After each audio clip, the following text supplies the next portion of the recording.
Fellow Toastmasters, all both guests, how many people have had the recent pleasure of flying into St. John's, Newfoundland? For all of you, let me describe the experience for you. There's an unwritten rule. For people who are arriving in Newfoundland, for every one person who gets off the airplane, there are 6.5 waiting in the airport.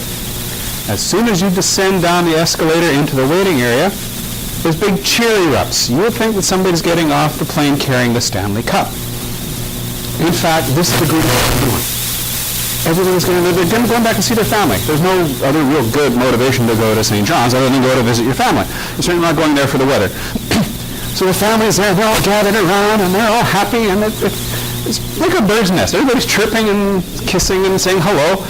And before long, you realize that once they said hi, oh, it's good to see you, give them a big hug, they start talking. And once they start talking, the listening ceases. They're the 6.5 people, and they'll talk. And after a while, you're saying, hi, over here, hello, me, remember? I'm come to visit you. It's amazing, absolutely amazing how there's this initial burst of joy, and they're so happy to see us so they can start talking.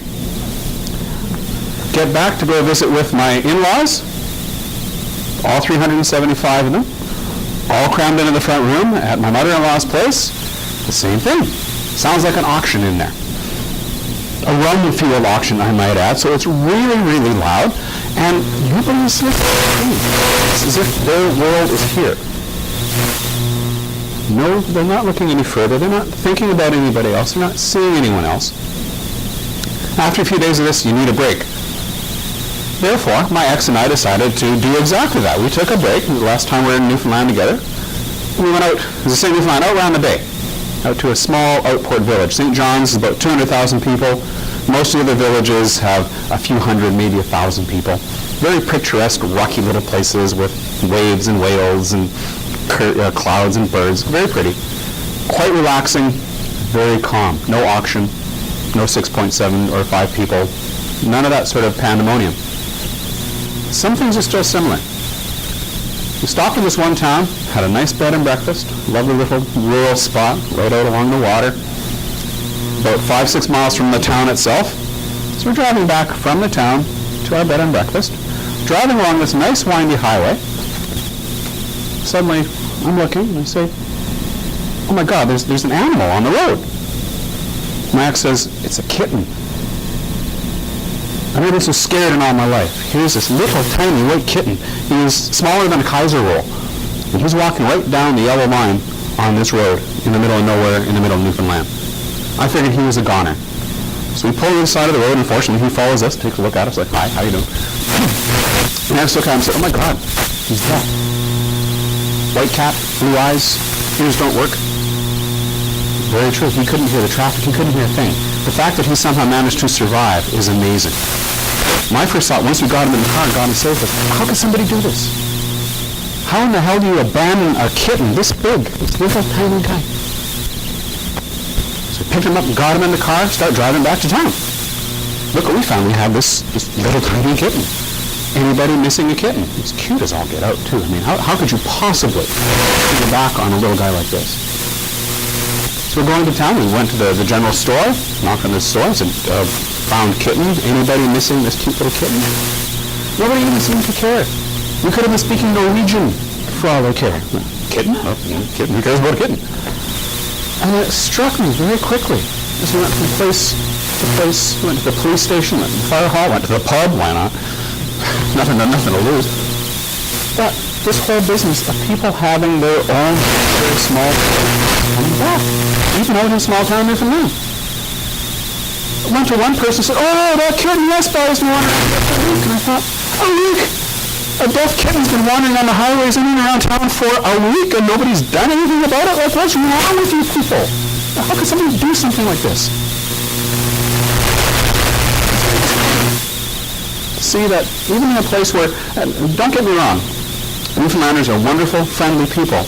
They'll give you the shirt off their back. They'll make sure you have a roof over your head and food in your stomach.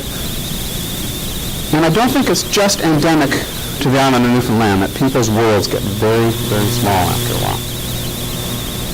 It's really unfortunate because in this day and age, Our world is getting smaller all the time in a number of senses. We have internet, we have telephones, we have all sorts of communications that are instant now. We can talk to people around the world. Sometimes even if we don't want to, we can talk to people around the world. And yet, our own worlds are shrinking further and further. Probably wondering what happened to the little Kaiser roll.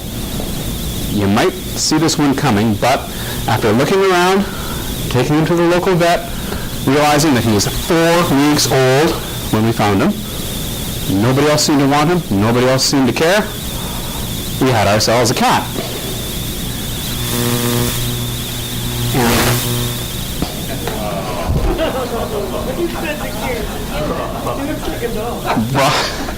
Brought him home, had no choice. We've adopted ourselves a cat, so brought this little guy home. And before we brought him home, we thought, okay, we found him. It was like the hand of God said, here, have a kitten, take it. We're the only ones who seem to go outside of our own little world to want to do something to help this little guy. So, had him checked out at the vet. He was fine. Made arrangements to buy a kitty carrier and all sorts of stuff for me to bring him back to Vancouver. Thought, he needs a name. So, we named him after the town that we had been visiting. We were visiting the lovely village of Dildo, Newfoundland at the time. And I'm not kidding, there is Dildo and Dildo South in Newfoundland. Now, theoretically, for those of you whose mind is not in the gutter, there's an actual other definition for the word dildo. If you have a rowboat and you're rowing away, and you know the oarlock, the U-shaped oarlock, the bit that holds up the oarlock is a dildo, apparently. That does not explain why Dildo, Newfoundland is halfway between Heart's Desire and Come by Chance, but I guess that's another speech entirely. Look beyond your small world. Sometimes a small package can really bring you out of yourself and make you see that there's a much, much bigger world around you, one that's crying for your attention and crying for you to do something about it. That does matter.